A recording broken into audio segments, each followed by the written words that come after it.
Today, the Trump transition team released the lineup for its inaugural parade on January 20th after the president-elect is sworn in. That's just 3 weeks from today, by the way. But behind the scenes, it appears the inaugural committee is still struggling when it comes to lining up top-tier performers for the festivities. So far, America's Got Talent runner-up Jackie Evancho has signed on, along with the Radio City Rockettes and also the Mormon Tabernacle Choir. But yesterday, one member of the famous Mormon Tabernacle Choir resigned in protest, saying, quote, "She could never look myself in the mirror again if she performed for Donald Trump."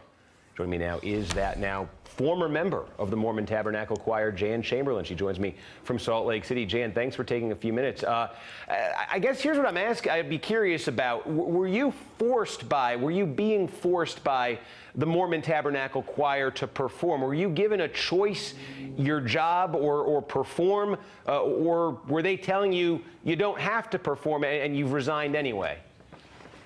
No, we were given a choice. They could only take so many choir members to begin with, and we were given the choice to sign up yes or no, and I immediately signed up no. So why take the extra step? If you've chosen not to go and your job wasn't in jeopardy because of it, why take the extra step of resigning? Well, thank you. That's a really good question.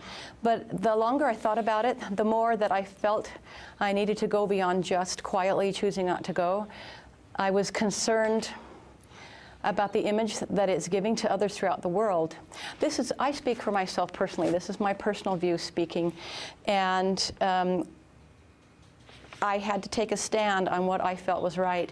We have been asked to respect one another's views in choir for the reasons that we are choosing to go or not to go. And I would say, for the most part, that everyone has been very loving and kind. Do you think the Mormon Tabernacle Choir, are you saying with this action by resigning that the Mormon Tabernacle Choir itself just should not be performing at this event? Because a lot of people would look at it and say a presidential inauguration is not so much the celebration of the individual as it is the nation's celebration of what we do in this country, which is that peaceful transfer of power. I would agree that there are a number of people that feel that way.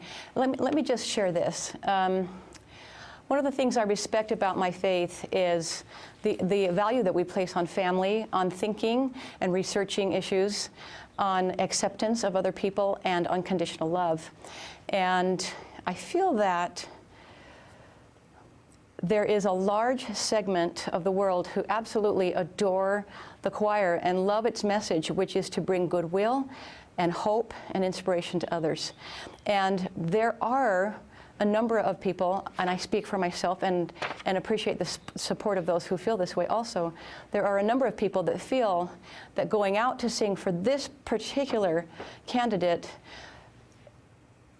expresses conflicted message that might undermine the beautiful message that choir has for so many decades worked so hard to cultivate with so many people.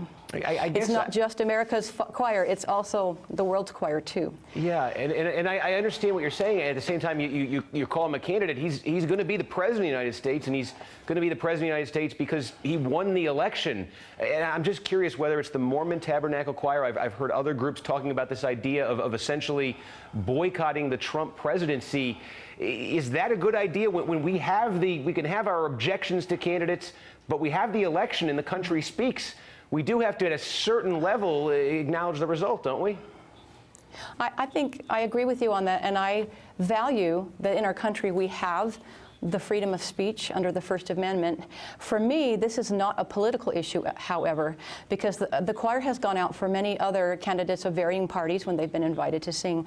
For me, this is a moral issue where I'm concerned about our freedoms being in danger as time goes by. All right, Jan Chamberlin, now a former member of the Mormon Tabernacle Choir. Thank you for joining us. Happy New Year to you. Thank you.